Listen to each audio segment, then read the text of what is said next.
नमस्कार issue of the day को आज को श्रृंखलामा स्वागत छ। म गणेश भट्ट। मधेस केन्द्रित दलहरको आन्दोलनको बहाना बनाउँदै केही महिना यता भारतले जारी राखेको अघोषित नाकाबन्दीले यहाँको जनजीवन उकुस मुकुस भएको र नाकाबन्दीबारे भारतले नेपाल अनि अन्तर्राष्ट्रिय समुदायको आवाज नसुनिरहेका बेला भारतको माथिल्लो सदन राज्यसभामा विपक्षी दलका सांसदहरूले भारतले नेपालको आन्तरिक मामिलामा हस्तक्षेप गरेकोमा विरोध जनाएका छन्।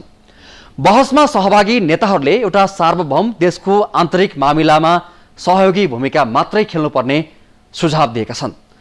बैठकमा बोल्दै भारतीय कांग्रेसका नेता करण सिंह, जनता दल युनाइटेडका सांसद पवन कुमार वर्मा, त्यस्तै गरेर डीपी त्रिपाठी, मणिशंकर अयर लगायतले सीमानाको अवरोधका कारण नेपालमा गम्भीर मानवीय संकट आएको बताएका छन्। नेपालको आन्तरिक मामिलामा हस्तक्षेप गरेर भारत आफैले संकट निम्त्याएको बताउँदै आगोसँग नखेल्न समेत भारत सरकारलाई उनीहरूले चेतावनी दिएका छन्। उल्टै नेपालको आलोचना गरेर भारतले यो विषयलाई अन्तर्राष्ट्रियकरण गरिएको पनि उनीहरूको भनाइ छ। उनीहरूले नेपाल र भारत बीचको सीमा नाका अवरोधका कारण नेपालमा गम्भीर मानवीय संकट आएकोमा सरकारको ध्यानाकर्षण गराएका छन्। I rise in great anguish and distress because what is happening in Nepal is a matter not only of great suffering for the people of Nepal, but also for the people of India who share with Nepal age-old cultural, religious, economic, geographical, civilizational, dharmic links. So we both of us share the Himalayas. The Himalayas which Kalidasa in the opening of his Kumara Sambhava describes, Astuttarsyam Dishidevatatma Himalayo Nam Nagadhiraja Purvaha Paro Toya Vididhi Vigahaya Stitaha Prithibhyaiva Managanda. The great Himalayas that for thousands of years have sheltered us, we in Nepal, both of us, we share that. We share the language, we share Nepali, we share Hindi. We share all sorts of relationships. Roti beti ka kehte hain jo. We share economic relationships. We share our religious, Pashupati Gati is there, Lumbini is there. So two of the great world religions, Hinduism and Buddhism, are both flourishing in Nepal and in India.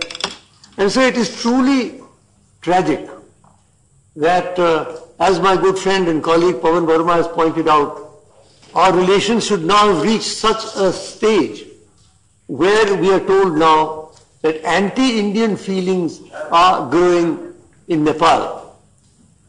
I mean, it is astounding that this should have happened.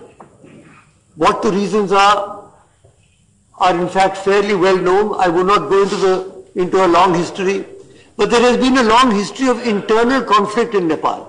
I think we've got to keep in mind, Nepal has always had a lot of internal conflict. And that conflict inevitably with our 1750 kilometer open border spills over into India. 5 states, as were mentioned, are impacted. Now, sir, this particular chapter began when then Prime Minister Dr. Manmohan Singh sent me as his personal envoy to King Gyanendra in April 2006. And I took a letter. And our advice, our genuine advice was that as a result of this prolonged civil war that was going on in Nepal, it was important for the king to hand over power to the 7-party alliance, to a leader of their choice. I delivered the letter, I delivered the message personally, and I must say to his credit that he accepted it gracefully and implemented it within 24 hours of my getting there. From then, 9 years have subsequently elapsed. And in these 9 years, there have been several governments, there have been 2 national elections, there's been an interim constitution, there's been a great deal of time was there. It isn't as if the thing is being rushed. Lots of time was taken. But most unfortunately, no national consensus in Nepal was able to be reached. And there I am inclined to agree with Pavan Verma when he says that although we did try and help in many ways, we were not really able to get them it was an internal matter, fair enough. It's a sovereign country. But nonetheless, it is in our national interest that there should be stability in Nepal. There should be a strong, stable and progressive Nepal. And despite all our efforts, some of us did it informally, some were done formally. I remember in the previous government also there were attempts made. But we were not able to get them to come to some kind of national consensus. And as a result of this, a constitution was pushed through which alienated a large section of the population of Nepal. A large section. The Madeshis themselves are 51% of the Nepali population. I'm not going to go into the actual details of how many people are aggrieved or not. But the fact of the matter is that the Madeshis are extremely aggrieved. In fact, the Madeshi leaders who were here and who met some of us, they now feel that if this present constitution is continued with, the very integrity and identity of the Madesh is going to be destroyed. Kaha ek Madesh, ek Pradesh. At one time there was a demand that the Madeshi should have one state, if not two. And today we are told that the whole Madesh is being sliced up in such a way that except for one state, they are going to be marginalized in the rest of the country. The assurances that they received in the interim constitution, the strange thing is, Mr. Deputy Chairman, that we were hoping that from the interim constitution, the final constitution would be a progression. But what has happened in fact is that the final constitution has reneged on a number of the points that were given to that were offered to the Madeshis, upon which they won the election. There's great talk that they're 2/3 majority. We accept that, we honor that.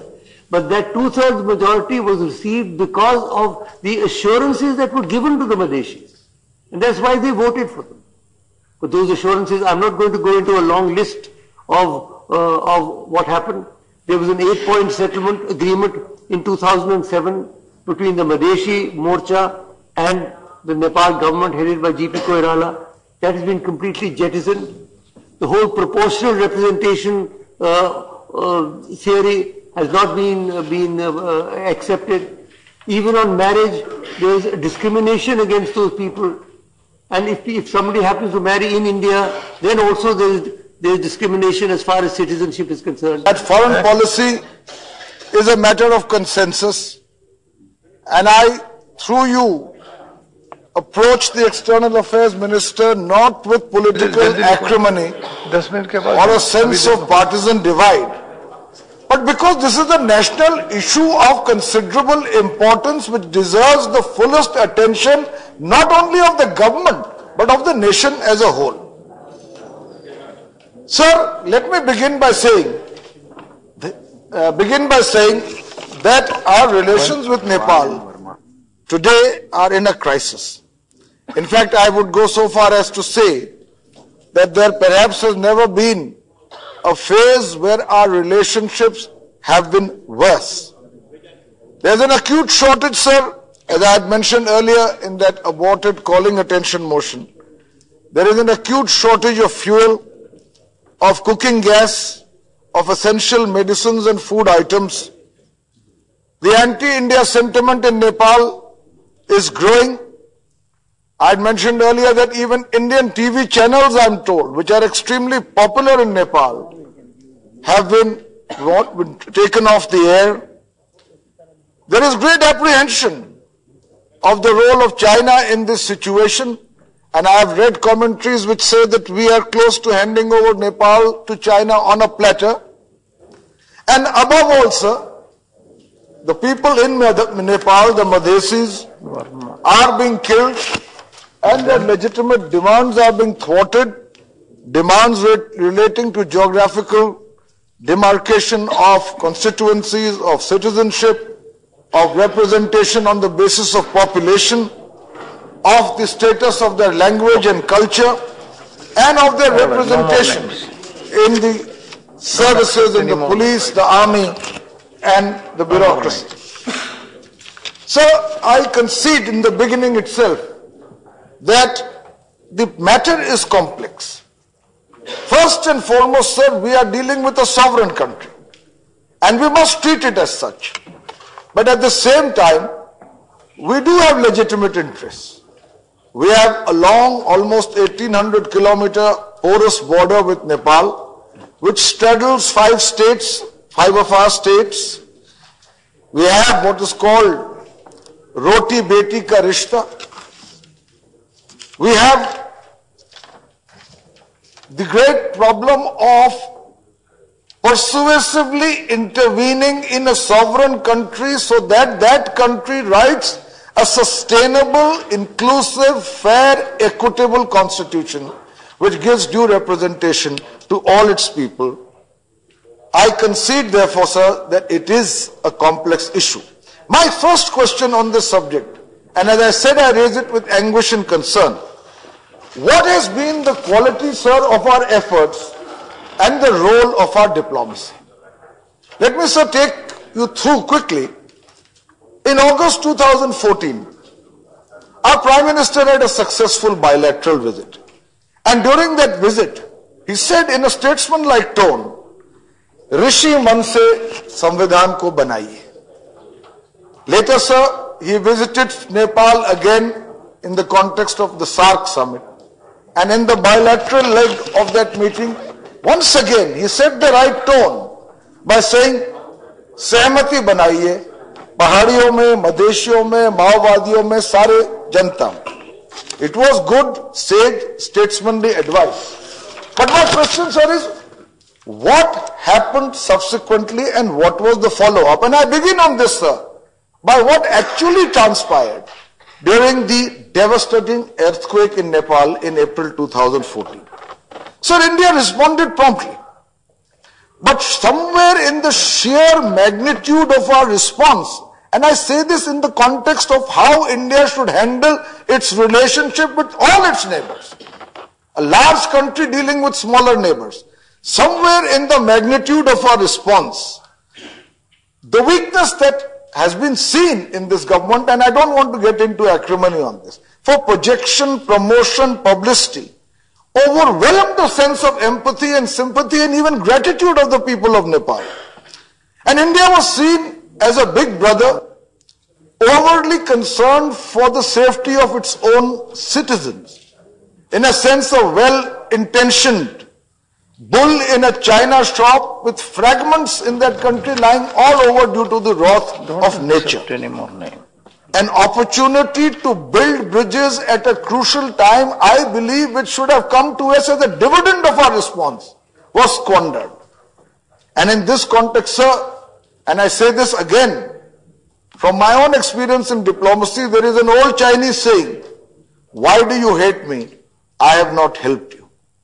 And that really kicks in when you deal as a big neighbor with a small neighbor. Previous speakers have made my tasks easier, especially Pawan Verma, Dr. Karan Singh, Sharad Yadav ji, Comrade Rangarajan and others. And I never repeat those points because all those points have been made. However, I will definitely repeat one point, not as a criticism of the government or anybody for that matter. This is just a humanitarian crisis. That is why I am repeating it. I have the entire statement of the United Nations International Children's Emergency Fund, UNICEF, but because of paucity of time, I would not read the entire thing out. UNICEF says that 3 million children below the age group of 5 are faced with the risk of disease or death in Nepal because of the harsh winter which has already begun. I'm just quoting the executive director of UNICEF, Anthony Lake, who says, and I quote, that when I visited Nepal, I saw great human crisis. 200,000 families are still living in temporary shelters there, and many of them are women and children. They are still living in temporary shelters after the devastating earthquake. certain facts will have to be stated. The point is that in spite of all this close relationship that we had, and Sharadji is there, Comrade Raja is also there, relationships of centuries, as it was mentioned, I do not wish to repeat, but certain facts have to be stated. No constitution in the world is perfect. The leaderships of sovereign countries can always make necessary amends in their constitutions. And one good thing has happened, which has not been mentioned by any speaker, that talks are still going on. Though the situation is very grim and grave, but there have been 11 rounds of talks between the Nepalese government and the Madhesi leaders. Even in yesterday's meeting with us, the Madhesi leaders accepted that the talks will go on. That is a positive development. The point is the talk should become conclusive. What is happening today is that out of 7 checkpoints on Indo-Nepal border, only 1.5 is in trouble because of the internal disturbances. Of course, the Madhesi movement, many people have died. But there is one positive silver lining which has not been stated by any speaker. There is not a single political party in Nepal, among the major political parties, which does not have top leaders of Madhes in their leadership positions. And when Nepal was declared republic, the first president of Nepal, Dr. Rambaran Yadav, my friend, was a Madhesi, is a Madhesi. So, this positive developments will also take place and these talks should be made conclusive. However, I must point out 3 things. I am not going to talk about my role, usually that is not in my nature, but 3 things I must mention. First was, when I was sent to Kathmandu at Ganesh Man Singh's house at the launch of the democratic struggle in 1990 as the personal envoy of the former Prime Minister Rajiv Gandhi ji, then I stayed in Nepal and I have been in touch with all those struggles in Nepal since 1972, my student days in 1972. There are 2 members in this august house, Sitaram Yechury and me. Then I was not a member. We were given a standing ovation in the history of Nepal by the entire parliament on 8th April 2006 after the success of the second Jan Andolan. So there are 2 members here in this house who had got that standing ovation by the entire parliament when it met after the success of the second Jan Andolan. As I said, I must state these facts which have not been stated. Nepal, I would like to take 2 minutes on Nepal, okay? Nepal needs 300,000 of liters of petrol, 450,000 liters of diesel, 200,000 of aviation fuel every day from India. There used to be 1,200 tankers going every day with cooking gas cylinders to Nepal. What is happening today? What are the problems? These crisis situations in any country create serious problems. And they have been able to solve all these problems. Our foreign policy, which is very strong and is built around a national consensus, and everybody admired the visit of our External Affairs Minister and our Prime Minister to Nepal, and the amount of support, that admiration that came from all major political leaders of Nepal after Prime Minister's statesman-like speech in Nepalese parliament. All those gains have been lost. Why? What are the reasons? We have to look into those reasons. These are the important questions to be asked. Pawan Verma talked about the failure of diplomacy. I would finally conclude by saying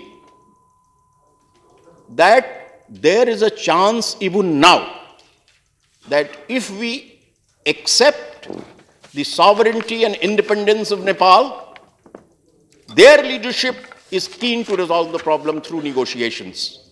All of them have met us. Therefore, there is a chance.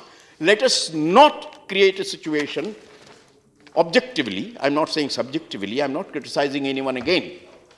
What I'm saying is, let us not create a situation objectively, that we don't get that, we lose that hope of solution, which is now.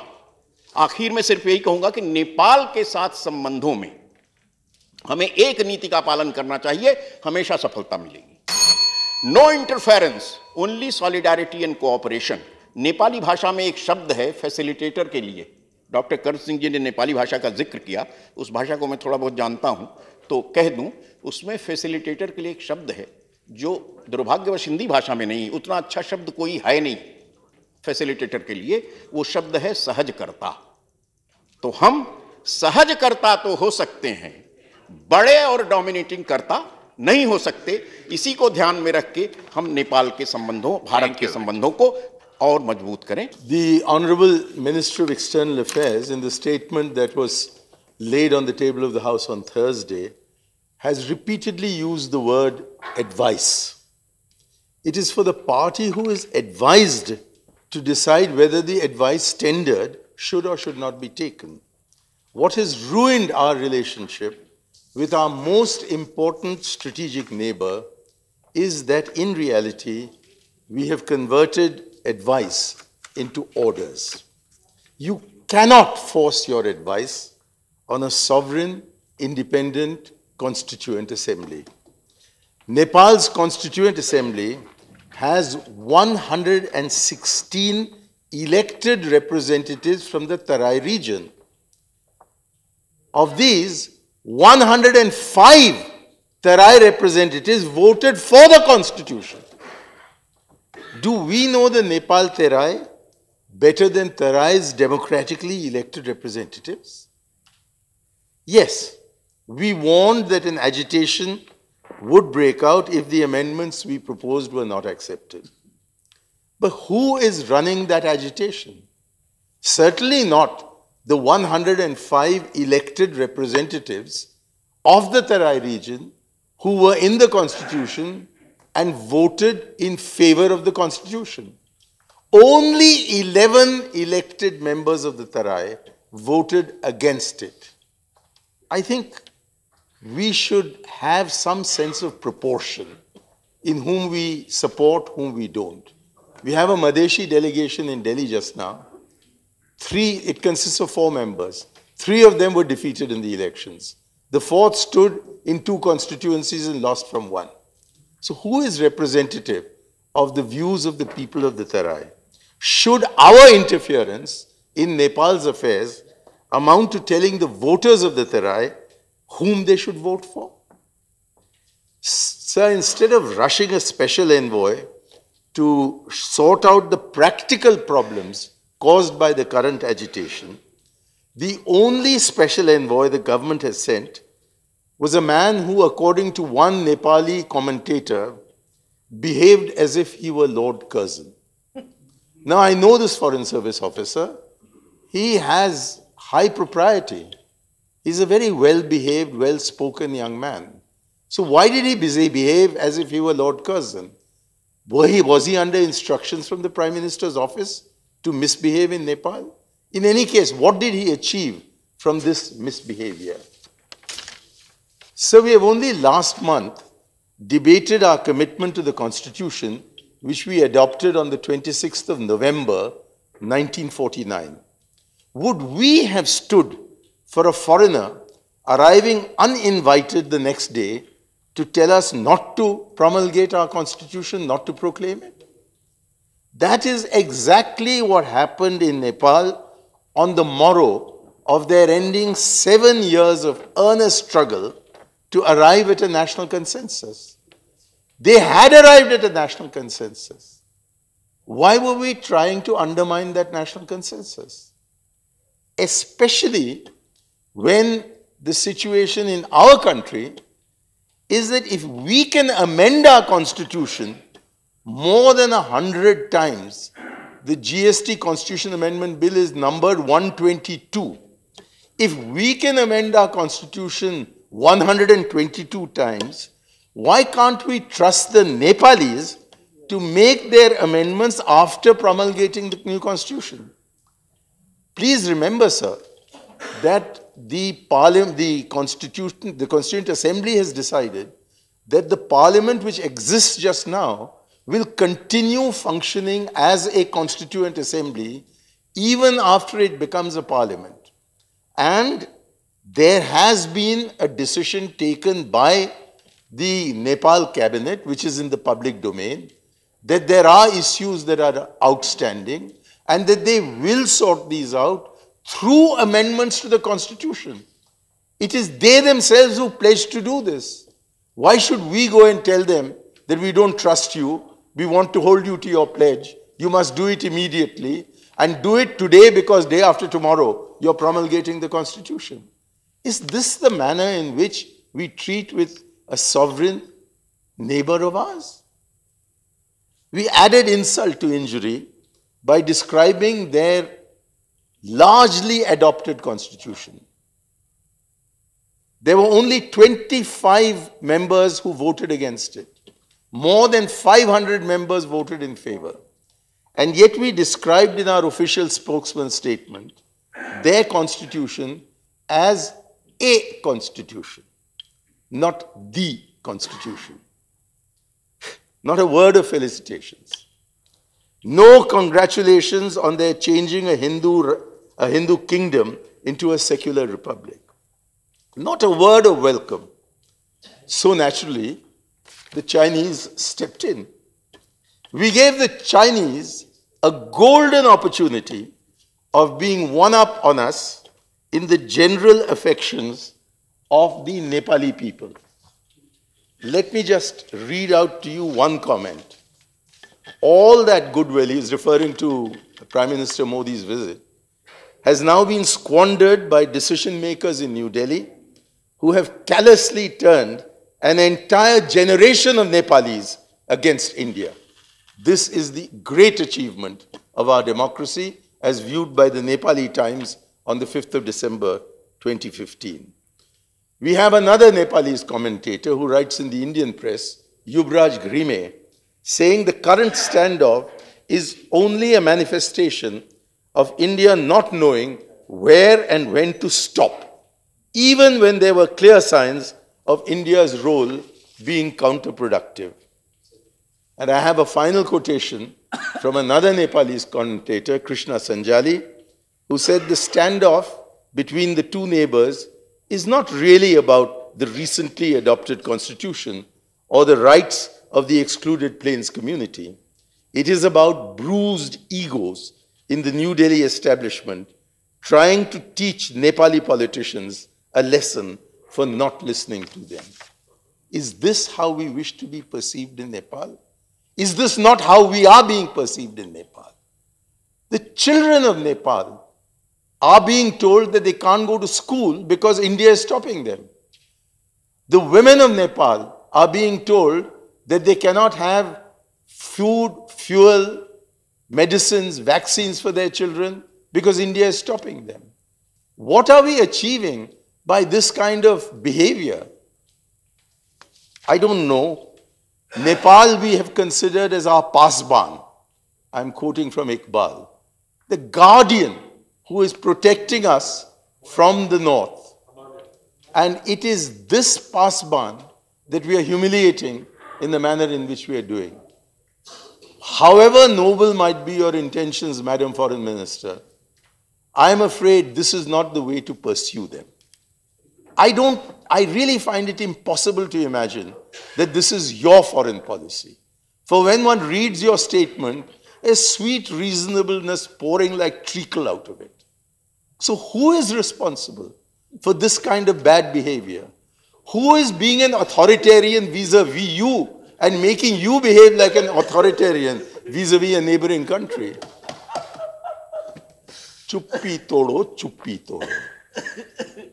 Whether the External Affairs Minister agrees or not, that we have in effect imposed an undeclared blockade on Nepal, most public opinion in Nepal believes that we have. This has alienated an entire generation and an entire people from us. Is this the strategic objective of your foreign policy vis-a-vis our northern neighbor? Again and again it has been stated in this House, and I trust you'll respond to it, that the UNICEF Executive Director has estimated that 3 million children, 30 lakh children, as pointed out by Sri Ram Prakash, under the age of 5 are at risk of death or disease if the blockade continues.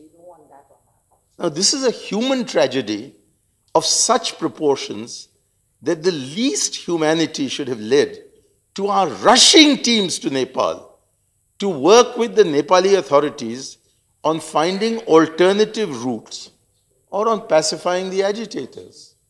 It has been pointed out in this debate that there are many routes into Nepal. My own information is there are 27 of these. Only one of these is blocked, or perhaps 1.5 of these is blocked. Why aren't we doing the humanitarian thing of ensuring that through other routes, along this corridor, this border which is nearly 1,800 kilometers long, we can't find entry points to go in there? Or the suggestion that Sri Karan Singh made, Dr. Karan Singh made, that we airlift vital medical supplies at least to them, that we airlift, that we find some way of getting the fuel in there. For if we don't, it's not as if Nepal doesn't have an alternative. Nepal can either look southwards or it can look northwards. For a long, long time, the Himalayas were impenetrable. They no longer are. They can be penetrated, they can be flown over, and there are land routes that can be opened between Tibet and Nepal. And if any of these were to be used, then the strategic objective of our having a certain number of states, independent sovereign states, on the northern borders of India will be defeated. And if they are defeated, our internal security is more threatened than by the Whistleblowers Protection Bill. So I stand to participate in the short duration discussion on the situation in Nepal and the state of Indo-Nepal relations. At the outset, let me say that we, as all members have said, enjoyed a very cordial relationship, and India has been very proud of that fact. As our Prime Minister, speaking in the Constituent Assembly on the 2nd August 14, said this relationship was as timeless as the Himalayas and the Ganga. Sir, as close neighbors, we share a unique relationship, and I don't think no other country enjoys a relationship that we have enjoyed or they have enjoyed with each other. Sir, open borders. We are not worried about who's coming, going. No visas. They are coming, going. And sir, in the army, now if you see, we have no discrimination for a Nepali soldier. In fact, the Nepalis have been such great warriors. There is a Gurkha battalion, and the Gurkha battalion is famous in the Second World War. And I'm not talking because they supported British, but it was the Indian Army, and they were the best soldiers. They say that in the First and the Second World War, if the Gurkhas were not there, the Second and the First World War, we would, or the British would not have won. So that is the story, and that is the Gurkhas, and that is the Nepalis that we know. So there are about 50 to 60,000 Gurkhas still in our army. There are about 3 to 4 lakh pensioners, and now they are going to be getting the OROP also, and they are so happy about it. Sir, I remember that one of the ambassadors that was sent was General Sinha. And he became so popular. And people, when he was leaving, people were so sad. The whole of the army, everybody came to see him off. And sir, Pawanji has mentioned a lot of things. And I would like to say here, and I would like to talk about it, that is it that our diplomats, they prefer going to France, Europe, and not to Nepal? The best go there. They are trying to, they learn French and Spanish and whatnot. But they don't want to learn Nepali and they don't want to go to Nepal. And is it one of those reasons that we don't have the best people as ambassadors? And I don't know, don't shake your hands because you went to Bhutan and you did a great job. But in Nepal, I think if you had gone there, you would have done a good job. एउटा सार्वभौम देशको आन्तरिक मामिलामा भारतले हस्तक्षेप गर्न नहुने बताउँदै ती नेताहरूले भारतीय प्रधानमन्त्री नरेन्द्र मोदीले नेपाल गएका बेला ऋषिमलले संविधान बनाउन दिएको सुझाव अहिले मोदी आफैले बिर्सेको समेत बताइसकेपछि राज्यसभामा ती सांसदले उठाएका प्रश्नको जवाफ दिँदै भारतीय विदेश मन्त्री सुषमा स्वराजले ईश्वरले चाहेमा 5-7 दिन भित्र नै समस्या समाधान हुने बताएकी छिन्। डॉक्टर करण सिंह का मैं हृदय से धन्यवाद देना चाहती हूँ। डॉक्टर साहब, मैं कभी नहीं सोच सकती थी कि मधेश से हुए बिना आप मधेशियों की बात को इतनी बारीकी से जानते हैं। सच में आपने मुझे आश्चर्यचकित कर दिया। इतना संतुलित भाषण, इतना संतुलित। प्रमुख प्रतिपक्षी दल से इस तरह के भाषण की आशा होती है, लेकिन डॉक्टर साहब ने मधेश से न होते हुए इनका जितना भी संपर्क है पुराना परिवार, राज्य परिवार और काठमांडू से, मधेश से नहीं, लेकिन तराई के लोगों की बात को जिस तरह इन्होंने रखा, बल्कि मुझे कहने की आवश्यकता नहीं पड़ रही। उन्होंने अंतरिम संविधान की बात की, अंतरिम संविधान में मधेशियों को मिले हुए अधिकारों की बात की, वो अधिकार छीन लिए गए, इस बात को यहाँ रखा।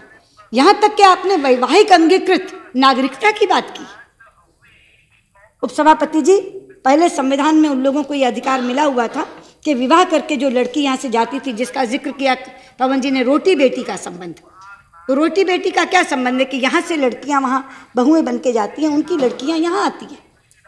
तो जब यहाँ से लड़कियाँ बहू बनकर जाती थी तो वैवाहिक अंगीकृत नागरिकता यानी विवाह के आधार पर मिलने वाली सिटीजनशिप उन्हें मिल जाया करती थी। लेकिन इस नए संविधान में वो वैवाहिक अंगीकृत नागरिकता का प्रावधान समाप्त कर दिया गया। ये बात स्वयं डॉक्टर करण सिंह जी ने कही। जो इंक्लूजन की बात थी, प्रोपोर्शनल इंक्लूजन की बात, वो डॉक्टर करण सिंह ने कही। तो मुझे इतना अच्छा लगा कि जो बात सत्ताधारी दल की तरफ से इसके जवाब में मैं कहती, वो सारी बातें डॉक्टर करण सिंह ने कही। पर जैसे मैंने कहा, उन्होंने दोनों वेदनाएं रखी। उन्होंने उन नेपाल के उन लोगों की वेदना भी रखी जो इस तरह की आपूर्ति के अभाव में कष्ट पा रहे हैं, लेकिन उन्होंने इतना संतुलित भाषण दिया। मैं आपके प्रति बहुत बहुत धन्यवाद करना चाहती हूँ। आपके बाद शरद यादव बोले थे, बैठे नहीं है शरद भाई, लेकिन मैं एक चीज़ बता दूं, उन्होंने बहुत अच्छी बात कहने के बाद अंत में एक बात कही कि वर्तमान सरकार कहीं भटके ना, पुरानी सरकारें जिस तरह चल रही हैं उसी आधार पर समाधान निकाले। अगर वो यहाँ होते तो मैं उनको आश्वस्त करती, आपके माध्यम से आश्वस्त करना चाहती हूँ कि किसी तरह की बेचैनी मन में रखने की ज़रूरत नहीं है। अगर ज़रा भी हमारे मन में कोई कालिक होती तो हम चर्चा से भागते, लेकिन यहाँ मेरी कंसल्टेटिव कमेटी के मेंबर्स बैठे हैं। मेरी ही कंसल्टेटिव कमेटी में डॉक्टर करण सिंह भी हैं, डीपी त्रिपाठी भी हैं, डी राजा भी हैं। एक बार इन लोगों ने कहा कि हम लोग तो चाहते थे नेपाल पर चर्चा कर लें, तो मैंने कहा कर लेते हैं। तो कहा कि अब तो सत्र आ जाएगा, मैंने कहा सत्र से पहले कर लेते हैं। उन्होंने कहा सत्र से पहले तो समय कहाँ बचा, मैंने कहा जितना बचा है उसमें कर लेते हैं। और एक अलग स्पेशल मीटिंग कंसल्टेटिव कमेटी की मैंने केवल नेपाल पर रखी, केवल नेपाल पर, और हर व्यक्ति ने खुल करके अपनी बात रखी।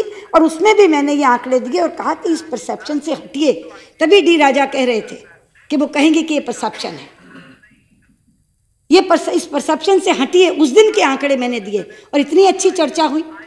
जब कॉलिंग अटेंशन आया पवन वर्मा जी का, मुझसे राज्यसभा सचिवालय ने पूछा कि इसके कब लगा दें, उन्होंने कहा जी 3 तारीख को मैं आ रही हूँ राज्यसभा में, बृहस्पति का दिन मेरा होता है प्रश्नकाल का, लगा दीजिए।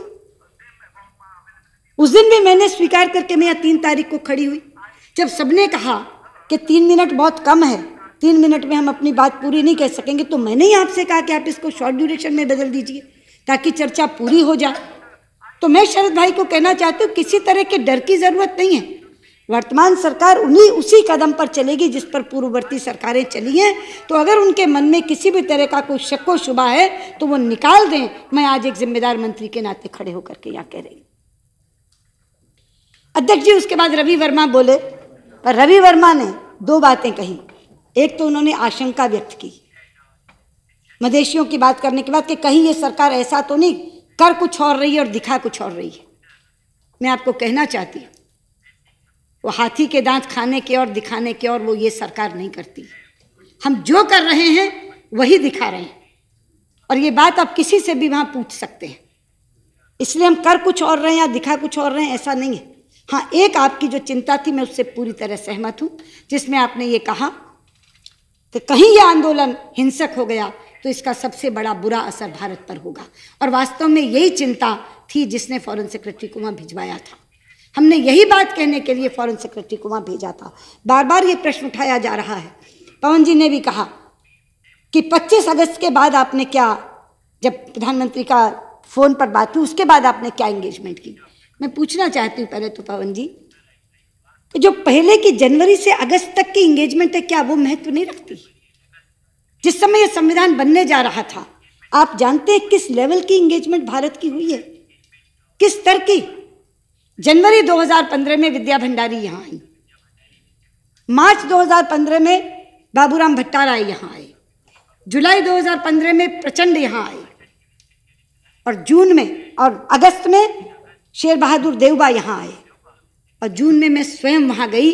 और मैं वहां गई तो केवल इंटरनेशनल डोनर्स कॉन्फ्रेंस में भाग लेके नहीं आ गई, हर एक नेता से मैं मिली और ओली जी से तो मैंने अलग से बात की। ये एंगेजमेंट कम है क्या? अगर आप इनकी पार्टियां देखें तो सारी बड़ी पार्टियां आ जाती हैं। शेर बहादुर देवबा नेपाली कांग्रेस के, विद्या भंडारी माले की, ये दोनों सत्ताधारी दल का एक कोलिशन, माले एनसी का सहयोगी दल दोनों, प्रचंड और बाबूराम भट्टाराय प्रमुख विपक्ष के। इन लोगों से हमारा एंगेजमेंट हुआ। एक दिन ऐसा नहीं जाता था जिस दिन कोई नेपाल से नहीं आता था, लेकिन मैंने केवल उन 4 बड़े लोगों की बात की और ये जनवरी से अगस्त तक की बात है और जून में मैंने स्वयं जाकर बात की। तो अगस्त से सितंबर के बीच में क्या हुआ? ये हुआ ही सब कुछ अचानक है। और डॉक्टर साहब, इस प्रक्रिया को आपने अगर देखा हो, ध्वनि तो ये आ रही थी कि संविधान अभी बन ही नहीं रहा, फिर टल रहा है, फिर टल रहा है। अचानक एक दिन आया कि संविधान सभा की बैठक बुला ली गई और संविधान तो पारित हो रहा और 2 दिन के अंदर बिना बहस के संविधान पारित हो गया, बिना बहस के, बिना डिस्कशन के संविधान पारित हो गया।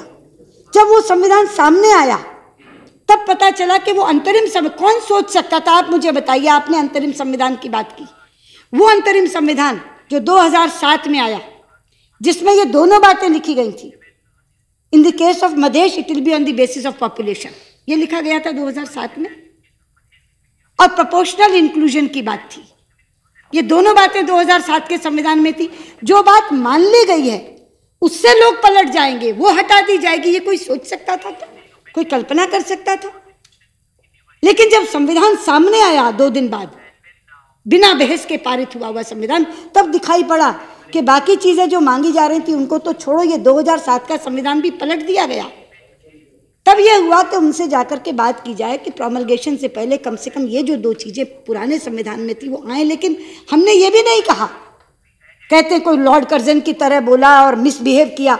हमने केवल ये जताया कि देखो, अगर यहाँ आंदोलन शुरू हो गया और कल को वो आंदोलन हिंसक हो गया तो उसका सीधा सीधा बुरा असर भारत पर पड़ेगा और हमारा एक बॉर्डर शांत है, कृपया उसको शांत रहने दीजिए। जो बात रवि वर्मा जी ने की कि अगर आंदोलन हिंसक हो जाएगा तो भारत पर सबसे ज्यादा दुष्प्रभाव पड़ेगा, ये बात केवल कहने के लिए एफएस गए थे। और जो मणि जी कह रहे हैं, एक्चुअली में उसका असर हुआ। आप कहते हैं कि 2 दिन के बाद प्रोमलगेशन हो गया, प्रोमलगेशन से पहले हमने भेजा था। अरे प्रोमलगेशन के बाद नई सरकार आने से पहले पहले वो 2 अमेंडमेंट उन्होंने क्यों किए? क्योंकि जिसका हमने चेतावनी दी थी वो घट गया। मधेसी आंदोलन शुरू हो गया, तब तक नई सरकार नहीं बनी थी, नए प्रधानमंत्री नहीं चुने गए थे, सुशील कोइराला ही प्रधानमंत्री थे। अपना संविधान पारित करने के बाद तुरंत बाद चंद दिन के अंदर वो कैबिनेट में ये दोनों अमेंडमेंट लेकर के आए जो 2007 के संविधान में थे, और उन्होंने कैबिनेट से उसको पारित करवाया। तो ये नहीं था कि वो बेअसर चली गई चीज। बात केवल इतनी कि 2 दिन पहले अगर वो उसको कर लेते तो प्रोमलगेट वो इन्हीं के साथ होता, और अगर इन दोनों प्रावधानों के साथ प्रोमलगेट होता तो आंदोलन एक दिन भी नहीं होता। लेकिन चूंकि मधेशियों को ये लगा कि उनका हित में नया तो क्या सुरक्षित होना था, नई मांग तो क्या मानी जानी थी, पुराने भी चली गई, इसलिए उन्होंने आंदोलन किया। तो बाद में सुशील कोइराला जी को लगा कि वो बात सही थी, वो अमेंडमेंट आनी चाहिए, और अपने रहते ही उन्होंने वो कैबिनेट में अमेंडमेंट करवाया। तो इसलिए ये कहना कि कोई लॉर्ड कर्जन बन के चला गया और कोई मिसबिहेव कर रहा था, ऐसा बिल्कुल नहीं था। तो मैं आपसे एक यही बात कहना चाहती हूँ उपसभापति जी, क्योंकि 2-1 चीज़ों का सिर्फ मुझे थोड़ा दुख हुआ। टीके रंगराजन अपने आप में बहुत अच्छा बोलते हैं, पर पता नहीं आज किसने इनका भाषण तैयार करके दिया था। ये पढ़ रहे थे, सारे तथ्य गलत थे, सारे तथ्य। पहला वाक्य उन्होंने बोला, क्या बोला? उनकी प्रधानमंत्री की पहली यात्रा नेपाल की थी। प्रधानमंत्री की पहली यात्रा नेपाल की थी ही नहीं। पहली यात्रा उनकी भूटान की थी, दूसरी जापान की थी, उसके बाद गए थे वो तो नेपाल।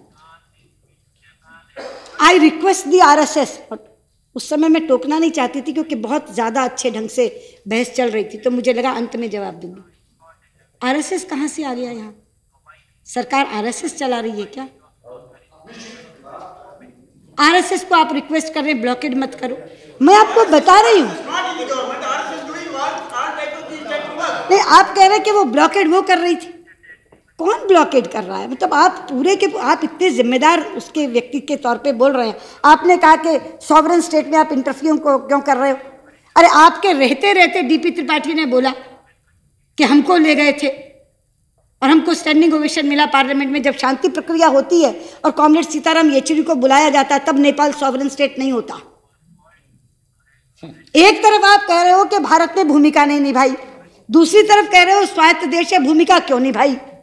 तो दोनों में से एक चीज तो बता दो ना, क्या करें? जो करें वो मैं बताती हूं। वो स्वायत्त देश हैं, उनकी स्वायत्तता का हम पूरा पूरा सम्मान करते हैं, और हम जो उन्हें जिस शब्द पर कष्ट हुआ मणिशंकर जी को, हम उन्हें प्रेस्क्रिप्शन नहीं देते। वी आर नॉट प्रेस्क्रिप्टिव, हम उन्हें सलाह देते हैं। और इसीलिए मेरे स्टेटमेंट में बार बार एडवाइस शब्द आया है। हम सलाह देते हैं, एक मित्र के नाते, एक शुभचिंतक के नाते सलाह देते हैं। हम उन्हें ये चेता रहे थे कि अगर ये सब हो गया तो भारत के ऊपर तो इसका बुरा असर होगा ही, नेपाल और भारत दोनों के रिश्तों पर असर आएगा। इसलिए हम आपको ये कह रहे हैं कि वार्ता से रास्ता निकाल लो, सहमति से रास्ता निकाल लो। ये ब्लॉकेट भारत का किया हुआ नहीं है, ये उनके लोग कर रहे हैं। हम कहां से लाख लाख लोगों को ले आएंगे? हम कहां से ले आएंगे? उनको लगता है कि उनके हितों की अनदेखी हुई है, और उन्हें लगता है कि उन्हें जो कुछ मिला हुआ था अंतरिम संविधान में वो भी खत्म हो गया है, इसके लिए वो आंदोलन कर रहे हैं। और भारत तो उसके बावजूद उन नाकों से सारी सप्लाई भेज रहा है जो नाके खुले हैं, लेकिन जो नाके बंद हैं, जहां मधेसी बैठे हैं, आप मुझे बताइए वहां से मैं कैसे ट्रक जाने दूं? 2 तरीके हो सकते हैं, या तो गोली चलवा के उनको मरवा दूं, उठवा दूं, कुछ मरेंगे, कुछ उठ के भाग जाएंगे डर के, और या ट्रकों को कहूं कि रौंदते हुए चले जाओ। क्या दोनों में से एक भी चीज हो सकती है या होनी चाहिए? एक भी चीज उसमें से डिजायरेबल है? और अगर नहीं है तो यही कह सकते हैं ना कि भैया पॉलिटिकल सहमति के आधार पर रास्ता निकाल लो। जो बात हमारे यहाँ हक साहब ने कही, उन्होंने मधेशियों की बात करके अंत में यही कहा कि आप रास्ता निकालो। तो मैं उनसे कहने जा रही हूं कि हम वही कर रहे हैं। सलीम अंसारी जी उनके बाद बोले तो बोले पहली बार इतनी खराब स्थिति हुई है, पहली बार। मैं कहना चाहती हूं पहली बार नहीं हुई। और इसके साथ ही रेणुका चौधरी जी और मणिशंकर अय्यर जी का जवाब देना चाहती हूँ। मैंने रेणुका जी, आपने ये कहा कि when we were in power there were very good bilateral relations with Nepal. मैंने जो कहा कि 17 साल में कोई प्रधानमंत्री नहीं गया, उसमें से 10 साल आप ही की सरकार थी, किसी और की नहीं थी। 23 साल तक अगर जेसीएम नहीं हुआ तो 17 साल उसमें आपकी सरकार थी, कांग्रेस की सरकार थी, किसी और की नहीं गई थी। लेकिन सलीम अंसारी जो कह रहे हैं, मैं नाम लेना नहीं चाह रही थी, सलीम अंसारी जी ने जो कहा कि पहली बार, मैं नाम लेना नहीं चाह रही थी लेकिन नाम लिया है मणिशंकर अय्यर ने राजीव गांधी का, और किसी दूसरे संदर्भ में उनकी बड़ाई करते हुए लिया है। लेकिन मैं कहना चाहती हूँ ये पहली बार नहीं हुआ। उनके शासनकाल में 1.25 साल तक ब्लॉकेड रहा था और भारत ने किया था, जगजाहिर तौर पर किया था। जब ट्रेड ट्रीटी की बात नो, आपने नेपाल की बात कर रही हूँ, नेपाल के साथ 1.25 साल ब्लॉकेड रहा है, 1.25 साल ब्लॉकेड रहा है। मैं नाम लेना नहीं चाहती थी लेकिन आपने मुझे नाम लेने पर मजबूर किया क्योंकि आपने नाम लिया। तो रेणुका जी का ये कारण का मतलब क्या होता है, कारण का क्या अर्थ होता है? ट्रेड ट्रीटी के कारण हुआ। मैं अंसारी जी का जवाब दे रही हूँ, उन्होंने कहा पहली बार हुआ, पहली बार नहीं हुआ है। हाँ, तो उनका जवाब दे रही हूँ कि पहली बार नहीं, पहली बार नहीं हुआ है। मैं एक तो ये कह रही हूँ कि पहली बार नहीं हुआ है। मार्च 89 से जून 90 तक ब्लॉकेड चला और जाहिरा तौर पर चला कि भारत ने ब्लॉकेड किया है। इसलिए, और ये जो आप कह रही हैं कि जब हम थे तो बहुत अच्छे बायलैटरल रिलेशंस थे, वो दिखा रही हूं मैं कि 23 साल जो नहीं हुआ जेसीएम, उसमें 17 साल आप थे। जो नहीं गए प्रधानमंत्री कोई 17 साल में, उसमें 10 साल आप थे। तो इसलिए हम कम से कम तथ्यों को सही रखें। और मैं तो इस तरफ भी जाना नहीं चाहती थी अगर मणि मुझे मजबूर नहीं करते, क्योंकि उनका आखिरी भाषण ऐसा था जिसने पूरी की पूरे सौहार्द को कड़वाहट में बदल दिया।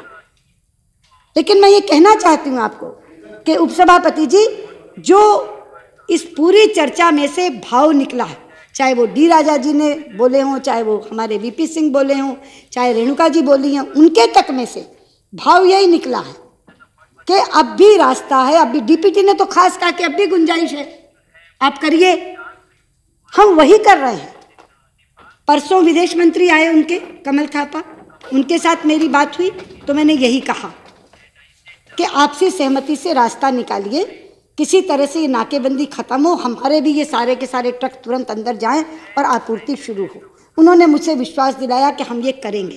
कल मधेशी नेता आए, उनसे मैंने कहा कि विदेश मंत्री मुझे कहकर गए, अगर उसमें से आप लोग वार्ता में बैठिए और जो बातें वो कह रहे हैं, हमसे भी जो वो कह के गए, उन सारी बातों को सुनिए। अगर उसी से आपका एड्रेस हो जाता गिरवांश तो बहुत अच्छी बात है, वरना अपनी वार्ता करके इस मामले को ख़त्म करिए किसी तरीके से, ताकि वापस चीज़ों की बहाली हो और वहाँ जो जनता परेशान हो रही है उसकी परेशानी ख़त्म हो। तो मैं केवल सदन से ये कहना चाहती हूँ कि जो आपकी भावना है वही हमारी भावना है। और ये मैंने ही अपने स्टेटमेंट में, जैसा रंगराजन जी ने कहा, कि मैंने खुद ही लिख दिया कि अगर आप चाहते हैं कि एक संसदीय शिष्टमंडल जाए तो वो संसदीय शिष्टमंडल भेजने को हम तैयार हैं। पवन जी कहते पहले क्यों नहीं भेजा? अरे कोई इसके लिए भी भेजता है कि आपके यहाँ संविधान कैसे बने, इसके लिए हमारा शिष्टमंडल आ रहा है। शिष्टमंडल तो तभी जाते हैं जब कोई इस तरह की बाधा सामने आ जाती है। तो एक ऐसी बाधा आज वहाँ पैदा हो गई, हम संसदीय शिष्टमंडल भी भेजने को तैयार हैं, भेजना चाहेंगे। सदन की भावना आज भी पता चल गई। मैं सिर्फ ये कहना चाहती हूँ कि सरकार और सदन की भावना में तिल मात्र भी अंतर नहीं है। हम भी उनकी वेदना से परेशान हैं।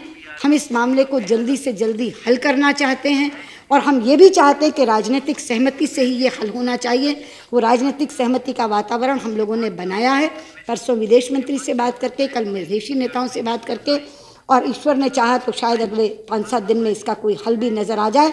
मगर हम केवल उसी तरफ बढ़ रहे हैं कि राजनीतिक सहमति से इसका हल निकल आए, इधर मधेशियों को न्याय मिल जाए और उधर जो जनता कष्ट पा रही है उसके कष्टों से निजात मिले, और हमारे ट्रक जो खड़े हुए हैं, ना आगे जा रहे हैं ना पीछे जा पा रहे हैं, वो तुरंत आगे चले जाएं और नेपाल की पूरी चीज़ों की आपूर्ति कर दें। बहुत बहुत धन्यवाद। भारतले नेपालको आन्तरिक मामिलामा हस्तक्षेप नगर्ने बताउँदै आए पनि संविधानमा असन्तुष्टि जनाउँदै संविधान संशोधनको माग गर्दै आएको छ। नाकाबन्दी लम्बाएर संविधान संशोधन मार्फत मधेसका माग स्थापित गराउन खोज्ने मोदी सरकारको भारतमै पनि अहिले आलोचना भएको हो। खास गरी नागरिक बीचको सम्बन्ध र नेपालमा बढ्दो भारत विरोधी भावनाका कारण विपक्षी दलहरूले नाकाबन्दी खुलाउन सरकारलाई दबाब दिएका हुन्। बीजेपी बाहेकका दलहरू नेपालसँगका सम्बन्ध बिगार्ने पक्षमा छैनन्, जसको दबाब राज्यसभामा वर्तमान सरकारले भोगिरहेको छ। यस्तै दबाव कायम रहने हो भने भारतको अघोषित नाकाबन्दी धेरै दिन लम्बिने देखिँदैन। हवस् त, यो प्रसङ्गसँगै इस्यु अफ द डे को आजको श्रृङ्खला यति नै। हामी निरन्तर न्युजमा छौँ। नमस्ते।